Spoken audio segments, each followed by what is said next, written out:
Hello students, welcome to my channel Gautam की क्लास। तो आज मैं BA first year first semester वालों के लिए हिंदी फर्स्ट यानी हिंदी काव्य से मोस्ट इम्पोर्टेंट अति लघु उत्तरीय प्रश्न लेकर आया हूं, जो कि आपकी एग्जाम की दृष्टि से बहुत ही महत्वपूर्ण क्वेश्चन है। आपके प्रीवियस ईयर में भी पूछे जा चुके हैं और इस बार भी आपके एग्जाम में जरूर पूछे जाएंगे। सभी क्वेश्चन आपके पूरे सिलेबस से लिए गए हैं, तो वीडियो को अंत तक जरूर देखते रहिए। और वीडियो में आगे बढ़ने से पहले यदि आप हमारे चैनल पर नए हो तो चैनल को सब्सक्राइब जरूर करें और बेल आइकन जरूर प्रेस करें, जिससे आपको हमारे आने वाली न्यू वीडियो नोटिफिकेशन समय पर मिल जाए। तो आइए वीडियो को स्टार्ट करते हैं।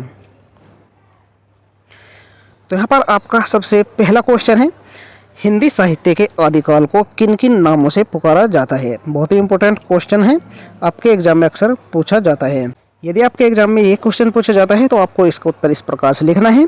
आदिकाल के नामकरण के संबंध में विद्वानों में मतभेद रहा है, यानी आदिकाल का जो नामकरण है उसके संबंध में विद्वानों में यह मतभेद रहा है कि आदिकाल को आखिर किस नाम से पुकारा जाए। इस काल को डॉक्टर गियर्सन ने चारण काल, मिश्र बंधु ने प्रारंभिक काल और राहुल सांकृत्यायन ने सिद्ध सामंत युग, आचार्य रामचंद्र शुक्ल ने आदिकाल यानी जिसे वीरगाथा काल के नाम से भी जाना जाता है, आचार्य हजारी प्रसाद द्विवेदी ने, डॉक्टर नगेंद्र व डॉक्टर रसाल ने आदिकाल और डॉक्टर रामकुमार वर्मा ने संधिकाल एवं चारणकाल, विश्वनाथ प्रसाद मिश्र ने वीरकाल तथा डॉक्टर गणपति चंद्र गुप्त ने प्रारंभिक काल यानी आविर्भावकाल की संज्ञा से विभूषित किया। कुछ अन्य विद्वानों ने इसे उत्तर अपभ्रंश काल, जैन काल, जैन युग आदि नामों से भी पुकारा। तो आप इसका उत्तर इस प्रकार से लिख सकते हैं। नेक्स्ट क्वेश्चन है यहाँ पर, आचार्य रामचंद्र शुक्ल के हिंदी साहित्य का इतिहास का परिचय दीजिए। तो आपको इसका उत्तर इस प्रकार से देना है कि आचार्य रामचंद्र शुक्ल का हिंदी साहित्य का इतिहास सन 1929 ईस्वी में प्रकाशित हुआ। इससे पूर्व यह ग्रंथ हिंदी शब्द सागर में हिंदी का विकास नाम से प्रकाशित हुआ। बाद में यह परिवर्तित होकर हिंदी साहित्य का इतिहास नाम से प्रकाश में आया। हिंदी साहित्य इतिहास लेखन परंपरा में यह ग्रंथ अद्वितीय सिद्ध हुआ। तो इसका उत्तर आपको इस प्रकार से लिख देना है। आइए हम इसके बाद नेक्स्ट क्वेश्चन देखते हैं। नेक्स्ट यहाँ पर, नाथ का आशय स्पष्ट करते हुए नाथ संप्रदाय के प्रवर्तक का नामोल्लेख कीजिए। इसका उत्तर हो जाएगा यहाँ पर, नाथ शब्द का प्रयोग रक्षक या शरणदाता के अर्थ में मिलता है। यानी नाथ शब्द का जो अर्थ होता है वह हम रक्षक या शरणदाता के रूप में भी प्रकट कर सकते हैं। पुरुषोत्तम प्रसाद आशोपा ने आदिकाल की भूमिका में नाथ शब्द को स्पष्ट करते हुए लिखा है, मूलतः नाथ शब्द मुक्ति दान के अर्थ में प्रयुक्त हुआ है और नाथ संप्रदाय वह संप्रदाय है जो अज्ञान के अंधकार को दूर कर संसार के बंधनों से मनुष्य को मुक्त कराने में समर्थ होता है। नाथों की शिष्य परंपरा में यद्यपि शिव को आदिनाथ कहा गया है, यथापि भौतिक रूप में गोरखनाथ को नाथ संप्रदाय का प्रवर्तक माना जाता है। तो इस प्रकार से आप इसका उत्तर लिख सकते हैं, यानी नाथ का आशय स्पष्ट करते हुए नाथ संप्रदाय के प्रवर्तक का नामोल्लेख कीजिए। इस प्रश्न का उत्तर आप इस प्रकार से लिख सकते हैं। और यहाँ पर आप देख सकते हैं कि गोरखनाथ को नाथ संप्रदाय का प्रवर्तक माना जाता है, यह भौतिक रूप में माना जाता है। इसके बाद यहाँ पर हम नेक्स्ट क्वेश्चन देखते हैं, तुलसीदास की भक्ति भावना स्पष्ट कीजिए। यहाँ पर इसका आंसर हो जाएगा, राम के अनन्य भक्त तुलसीदास जी ने अपने इष्ट देव के प्रति अनन्य भक्ति और परम विश्वास प्रकट करते हुए अपनी भक्ति भावना को प्रकट किया है। तुलसी की भक्ति में श्रद्धा और विश्वास का निगूढ़ समन्वय मिलता है। तुलसी की दृष्टि में राम के बराबर महान और अपने बराबर लघु कोई नहीं है। नाम के अतिरिक्त अपने इष्ट देव के रूप का वर्णन करते हुए उनके सगुण एवं निर्गुण, साकार एवं निराकार दोनों रूपों को स्वीकार किया गया है। साकार साकार होता है जिसका कोई आकार होता है, और निराकार कहा जाता है जिसका कोई रूप नहीं होता है। तो उन्होंने उनके दोनों ही रूपों को स्वीकार किया है। तुलसी ने राम की विविध लीलाओं का गान भी किया है। राम की ये लीलाएं दुष्टों के दमन हेतु एवं संतों की रक्षा हेतु हुआ करती है। तो इस प्रकार से इसका उत्तर हो जाएगा। इसके बाद हम यहाँ पर नेक्स्ट देखते हैं। नेक्स्ट क्वेश्चन है, किसी एक रीति मुक्त कवि और उसकी प्रमुख रचनाओं के नाम लिखिए। या अथवा इस प्रकार से भी आपके एग्जाम में क्वेश्चन देखने को मिल सकता है कि रीति मुक्त कविता में घनानंद का महत्व स्पष्ट कीजिए। इसका उत्तर आपको इस प्रकार से लिखना है। घनानंद रीति काल के प्रमुख रीति मुक्त कवि हैं। हृदय की पावनता तथा सात्विकता इनके काव्य का प्राण है। प्रेम की निश्चल अभिव्यक्ति करते हुए घनानंद ने अनेक रचनाओं का प्रणयन किया। आचार्य विश्वनाथ प्रसाद ने घनानंद नामक ग्रंथ में 41 रचनाएं बताई है। इनमें प्रमुख रचनाएं हैं सुजान सागर, स्कलता, सुजान रागमाला, नेहसागर, प्रेम सरोवर, वियोग बेली तथा कृपा कंद आदि। इसके बाद यहाँ पर नेक्स्ट क्वेश्चन है, भारतेंदु युग की उन प्रसिद्ध पत्र पत्रिकाओं के नाम लिखे जिन्होंने हिंदी के प्रचार में महत्वपूर्ण भूमिका निभाई। इसका आंसर हो जाएगा यहाँ पर भारतेंदु युग में उद्दंड मार्तंड, कविवचन सुधा, हरिश्चंद्र मैगजीन और हिंदी प्रदीप, आनंद कादम्बिनी तथा ब्राह्मण पत्र पत्रिकाओं ने हिंदी के प्रचार प्रसार में महत्वपूर्ण भूमिका निभाई। इसका उत्तर आप इस प्रकार से लिख सकते हैं। इसके बाद यहाँ पर नेक्स्ट क्वेश्चन है, प्रगतिवाद का प्रवर्तक किसे माना जाता है। तो प्रगतिवाद का प्रवर्तक सुमित्रानंद पंत जी को माना जाता है, क्योंकि उनकी युगांत, युगवाणी और ग्राम्य कृतियों में प्रगतिवादी कविता के लक्षण विद्यमान हैं। उनकी इन कृतियों में पूंजीवाद और साम्राज्यवाद के दुष्परिणामों के साथ ही किसानों और मजदूरों की दयनीय दशा के चित्र सर्वत्र दृष्टिगत होते हैं।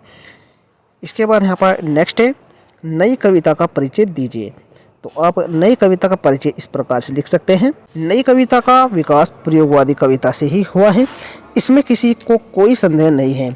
नई कविता की पृष्ठभूमि में क्योंकि प्रगतिवादी कविता है, अतः इसका प्रतिबिंब नई कविता में झलकना भी स्वाभाविक है। बस यही एक कारण है जो नई कविता में प्रयोगवादी कविता के होने का भ्रम पैदा करता है। यह भ्रम भी उन्हीं लोगों को भ्रमित करता है जो नई कविता और प्रयोगवादी कविता के आत्म महत्व को नहीं पहचान पाते हैं। नेक्स्ट क्वेश्चन यहाँ पर, सिद्धों एवं नाथों की संख्या कितनी मानी गई है। इसका उत्तर हो जाएगा यहाँ पर सिद्धों की संख्या 84 और नाथों की संख्या 9 मानी गई है। आचार्य रामचंद्र शुक्ल के अनुसार अब भी लोग नवनाथ और 84 सिद्ध कहते सुने जाते हैं। इन 9 नाथों में आदिनाथ, मत्स्येंद्रनाथ, गोरखनाथ, चरपटनाथ, चौरंगीनाथ आदि प्रमुख हैं। इन सभी की ऐतिहासिकता के विषय में मतभेद है। इसके बाद यहाँ पर नेक्स्ट है, साखी से आप क्या समझते हैं। तो साखी शब्द साक्षी का तद्भव रूप है। साक्षी का अर्थ होता है प्रमाण अथवा चश्मदीद गवाह, अर्थात वह व्यक्ति जिसने स्वयं किसी घटना अथवा तथ्य का स्वयं अनुभव किया है। कबीर ने अपने दोहों में अपने जीवनानुभवों को प्रमाण के रूप में व्यक्त किया है, इसीलिए उन्हें साखी कहा गया है। इस तरह कबीर के दोहे साखी का पर्याय हो गए हैं। इसके बाद यहाँ पर नेक्स्ट देखते हैं, अष्टछाप के कवियों के नाम लिखिए। तो अष्टछाप श्रेष्ठ कृष्ण भक्त कवियों के उस समूह को कहा जाता है जिनकी नियुक्ति श्रीनाथ जी के पद गायन के लिए विठल नाथ जी द्वारा की गई थी। अष्टछाप के ये कवि थे, पहला है कुंभनदास, सूरदास, परमानंददास, कृष्णदास, गोविंद स्वामी, नंददास, चीत स्वामी और चतुर्भुजदास। ये सभी आपको याद रख लेने हैं। आपके एग्जाम में इस प्रकार से क्वेश्चन अक्सर पूछे जाते हैं। यहाँ पर नेक्स्ट क्वेश्चन है, केकई के अनुसार कौन सी दो बातें एक साथ नहीं हो सकती। इसका उत्तर हो जाएगा, केकई के अनुसार ठहाका मारकर हंसना और गाल फुलाना, दानी कहलाना और कंजूसी करना तथा रजपूती दिखाना और सब प्रकार से कुशलतापूर्वक रहना अर्थात युद्ध में बहादुरी दिखाना, कहीं चोट भी न लगना, ऐसी विरोधी बातें हैं जो एक साथ नहीं हो सकती। इसके बाद नेक्स्ट यहाँ पर, केशव द्वारा रचित प्रसिद्ध महाकाव्य का परिचय दीजिए। तो केशव जी के द्वारा एक प्रसिद्ध महाकाव्य लिखा गया था रामचंद्रिका। रामचंद्रिका कवि केशव प्रसाद द्वारा रचित अत्यंत प्रसिद्ध महाकाव्य है। इस महाकाव्य की रचना राम सीता को इष्ट देव मानकर पांडित्यपूर्ण शैली में की गई है। हिंदी की राम काव्य परंपरा में इस महाकाव्य को विशिष्ट स्थान प्राप्त है। यहाँ पर नेक्स्ट क्वेश्चन है, घनानंद की प्रेमिका सुजान का संक्षिप्त परिचय दीजिए। इसका उत्तर हो जाएगा यहाँ पर घनानंद बादशाह मोहम्मद शाह रंगीले के दरबार में मीर मुंशी थे। वही सुजान से उनका परिचय हुआ और प्रेम हो गया। कोई इसे दरबारी वेश्या, कोई नर्तकी तो कोई धोबी की लड़की बताता है। सुजान भी घनानंद से प्रेम तो करती थी, किंतु इनके प्रेम में अपने सामाजिक एवं पारिवारिक मर्यादा को ध्वस्त करने को तैयार न थी। इसके बाद यहाँ पर नेक्स्ट देखते हैं, घनानंद जल के बिना मछली के प्राण त्यागने को प्रेम की कसौटी ने मानकर किसे प्रेम की वास्तविक कसौटी मानते हैं। इसका उत्तर हो जाएगा यहाँ पर घनानंद जल के बिना मछली के प्राण त्यागने को प्रेम की कसौटी नहीं बल्कि उसकी कायरता मानते हैं। उनकी दृष्टि में प्रेम की वास्तविक कसौटी तो प्रियतम के विरह की पीड़ा सहन करते हुए जीवन बिताना है। नेक्स्ट क्वेश्चन है यहाँ पर, भारतेंदु ने अपनी भक्ति भावना में किस आराध्य को प्रधानता दी है। तो भारतेंदु जी की रचनाओं में श्री कृष्ण के प्रति उनकी श्रद्धा तथा भक्ति के दर्शन होते हैं। उनकी भक्ति में राधा तत्व की प्रधानता है। कवि ने सबसे पहले राधा के चरणों की वंदना की है। यहाँ पर आप देख सकते हैं, जेती जेती श्री राधिका चरण युगल करिनेम जाकी छटा प्रकाश ते पावत पामर प्रेम। यहाँ पर इसका अर्थ हो जाएगा श्री राधिका की जय हो, जिनके युगल चरणों की अनन्य भक्ति ही मेरा एकमात्र व्रत है, जिसकी छवि के प्रकाश से अधम जीव भी प्रेम धन प्राप्त कर लेता है। एक सच्चे भक्त की दीनता, सरलता और विनय उनके भक्ति पदों में स्पष्ट दिखाई देती है। इसके बाद यहाँ पर नेक्स्ट है, श्रद्धा की वेशभूषा का वर्णन कीजिए। तो श्रद्धा ने गांधार देश की भेड़ों के नीले रोम वाले चर्म के वस्त्र धारण किए हैं। उसने जो वस्त्र धारण किया है वह सामने से खुला है और उसके भीतर से उसके मृदुल अंग इस प्रकार झांक रहे हैं मानो मेघवन के बीच गुलाबी रंग के फूल खिले हो। इसके बाद यहाँ पर नेक्स्ट है, पंत की छायावादी काव्य कृतियों का नाम उल्लेख कीजिए। बहुत ही इंपॉर्टेंट क्वेश्चन है। तो पंत की प्रमुख छायावादी काव्य कृतियों के नाम कुछ इस प्रकार है, वीणा, ग्रंथि, पल्लव, गुंजन और ज्योत्सना। इस प्रकार से आप लिख सकते हैं। नेक्स्ट यहाँ पर, मौन निमंत्रण कविता में प्रकृति के माध्यम से कवि ने किसका चित्रण किया है। इसका उत्तर हो जाएगा यहाँ पर मौन निमंत्रण कविता में प्रकृति के माध्यम से कवि ने संसार को संचालित करने वाली रहस्यमय सत्ता के संसार के कण कण में व्याप्त होने का मोहक चित्रण किया है। इसके बाद यहाँ पर नेक्स्ट है, अज्ञेय की प्रतीकात्मकता को सोदाहरण स्पष्ट कीजिए। यहाँ पर इसका उत्तर हो जाएगा, अज्ञेय ने अपनी कविता में सर्वत्र नए प्रतीकों का प्रयोग किया है। उन्होंने हारिल पक्षी कविता में हारिल को अपनी दुर्दमनीय स्वेच्छा का, इतिहास की हवा कविता में एकलव्य को आज के बर्बर मनुष्य का और द्रोणाचार्य को आधुनिक राजनीतिक का प्रतीक बनाया है। नेक्स्ट क्वेश्चन यहाँ पर, नदी के दीप कविता का मूल स्वर क्या है। तो नदी के दीप कविता का मूल स्वर है, व्यक्ति को उसके अस्तित्व की यथार्थता का ज्ञान कराना और उस अस्तित्व को गढ़ने वाले तत्वों के प्रति कृतज्ञता का ज्ञापन करना। इसलिए नदी का दीप एक क्षण के लिए भी अपनी जन्मदात्री नदी को विस्मृत नहीं कर पाता है। वह उसके प्रति कृतज्ञता व्यक्त करता हुआ कहता है कि हम नदी के पुत्र हैं, बैठे नदी के क्रोध में, और वह वृहद भूखंड से हमको मिलाती है। यहाँ पर नेक्स्ट क्वेश्चन है, धर्मवीर भारती किन साहित्यिक विधाओं के लिए मुख्य रूप से जाने जाते हैं या पहचाने जाते हैं। इसका उत्तर हो जाएगा, धर्मवीर भारती बहुमुखी प्रतिभा के साहित्यकार हैं। उन्होंने काव्य के साथ साथ मुख्यतः कहानी, उपन्यास, नाटक एवं निबंध विधाओं में प्रसिद्ध रचनाओं का प्रणयन किया, जिनके लिए वे हिंदी साहित्य में अपनी अलग ही पहचान रखते हैं। तो आप यहाँ पर लिख सकते हैं कि धर्मवीर भारती की कुछ मुख्य विधाएं हैं, जैसे कहानी, उपन्यास, नाटक और निबंध। इन विधाओं में वे रचना लिखते थे। इसके बाद यहाँ पर नेक्स्ट क्वेश्चन है, अकाल और उसके बाद कविता में वर्णित अकाल की भयावहता पर टिप्पणी लिखिए।